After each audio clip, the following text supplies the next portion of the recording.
Yo, what's going on, guys? Robert Warshak here, and I've got what I think are the best top 5 decks that we have post-patch. A lot of core cards got changed in a lot of the popular decks that were being played. At this point, obviously, the meta is a little shaky, but these are the decks that just I played for like 14 hours straight yesterday just to see what the new meta would pan out to be and like what people were playing and trying. Unfortunately, it is not as awesome as what we would have hoped. However, there was absolutely 0 Warlocks. I queued into not a single person was playing Warlock in comparison to the 50% play rate, literally just up until the patch. So that's good that there was no Warlocks, but the main problem was, and I'll cover it first, is the Quest Mage.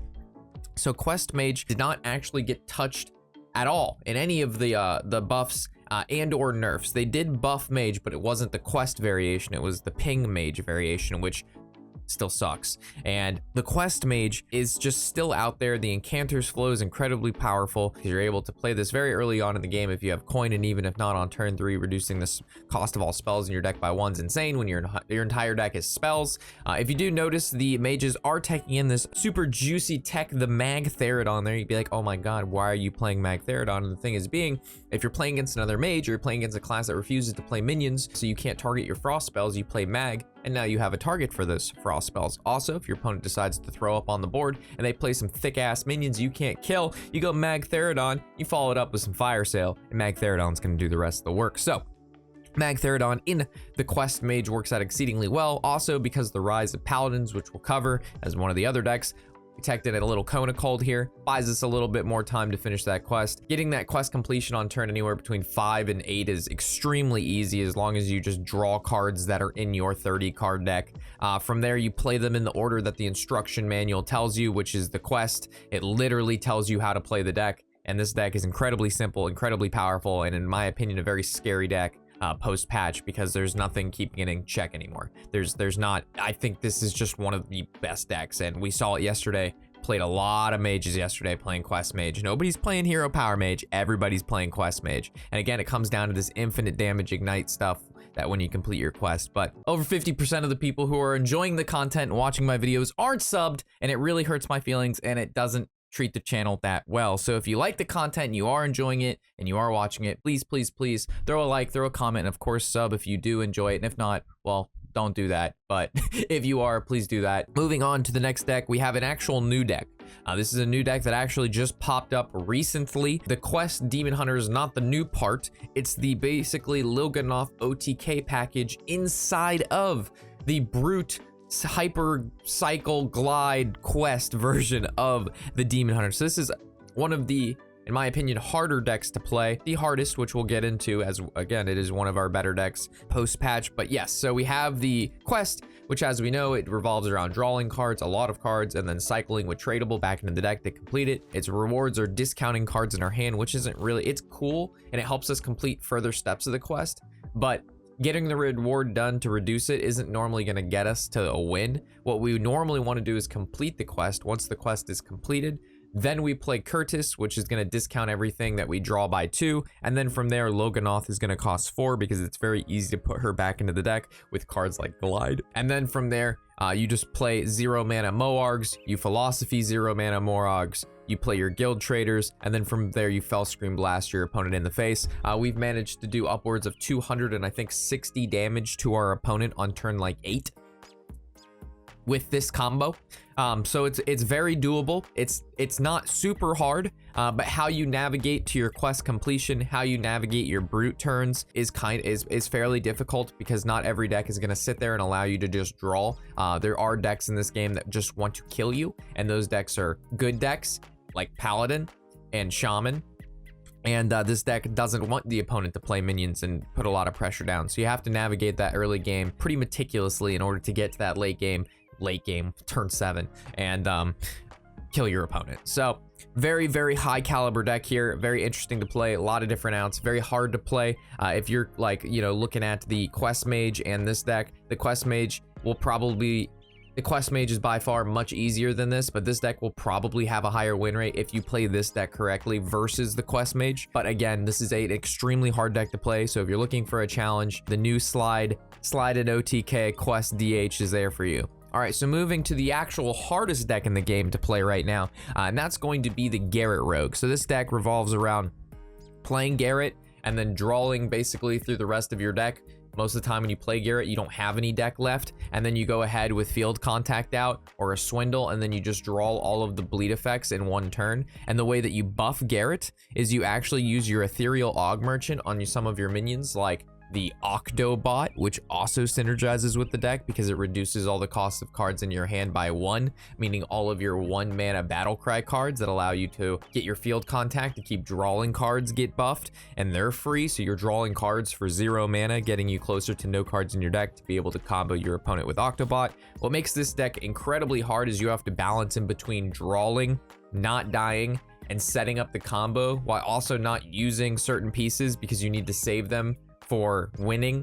So you can't just throw out Ethereal Aug Merchants or Octobots whenever you want because you have to discount the correct cards. So, and then also you have to play to what will you draw with stuff like Shroud and Swindle and the Secret Passage. Which cards can you afford to Shadow Step? The ordering of the battle cries that you play, so you're able to make room in your hand so you don't overdraw anything.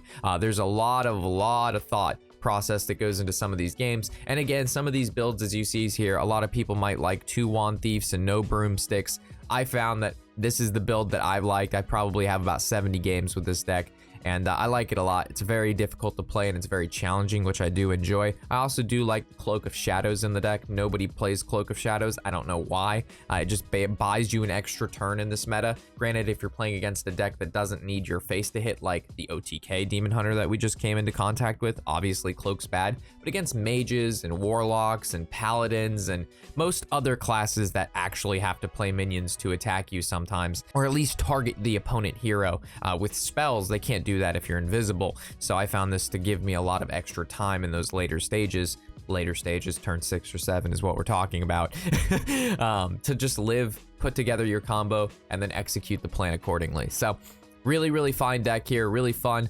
Nothing changed with the new up nerfs and buffs with this deck. Rogue didn't get touched, but this deck is still really good.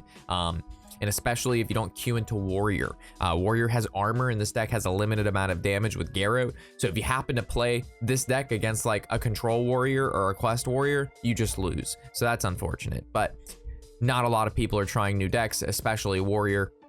I did a little bit yesterday, but it was like maybe 3 Warriors out of, I don't know, 50 games or more. So those aren't bad odds. So moving to a deck that is punishing all of these mages that are coming up, punishing the demon hunters that are coming up, is going to be the Aggro Druid. So again, no new changes coming from the Aggro Druid. It basically just, it surged in popularity the past day or so, has an explosive win rate because of all these people switching to the decks that are good, and this deck is good against the decks that are good, which makes it good. And what makes this deck so good and has a pop-off turn is stuff like the Oracle of Elune. So after you play a minion that costs 2 or less, you get a copy of it. And when you have cards that allow you to discount cards that have taunt, such as the Teacher's Pet or Greybra, you're basically able to summon multiple Greybras per turn, multiple Teacher's Pets per turn, which then gives you great targets for Arbor Up because you have a huge board. It allows you to play Compositing, which allows you to draw a shit ton of cards. It has a very explosive early game with all these 1-drops. You always have a 2-drop. Most of the time you have a 3-drop or a coin into a 4. The deck just curves. You just play minions, as many as you can, you buff them, you give them Death Rattle, draw a card, which allows you to continue putting the gas onto your opponent. And it's basically, if you don't deal with this minion, it's just going to get worse next turn. And if you don't deal with that turn, it's just going to get worse the next turn. You know what I mean? There's no turn where they just don't do anything, which is currently a lot of where these OTK decks lie, or these mage decks. They're either drawing, they're discounting cards in their deck, they're playing secrets, they're not really playing minions, they're not necessarily clearing your board every turn. They can, but they're not doing it as proactively as this deck just plays minions. So this basically super hyper aggro, very sticky druid deck, especially with the Oracle of Elune. This card is the key to the deck, and timing her correctly with stuff like that Razorman. So you go like Oracle of Elune, and then you play Razorman, you get 2 of these guys, which then discounts the next taunt by 4, which means Greybra then costs 1 mana, and then when you play Greybra for 1 mana, it makes another Greybra because it costs less than 2.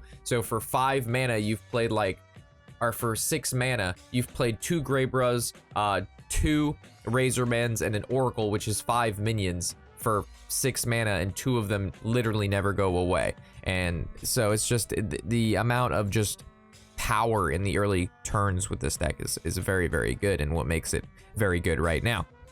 And then the last deck we have is the absolute smoothest brain, the easiest possible deck you could possibly play right now.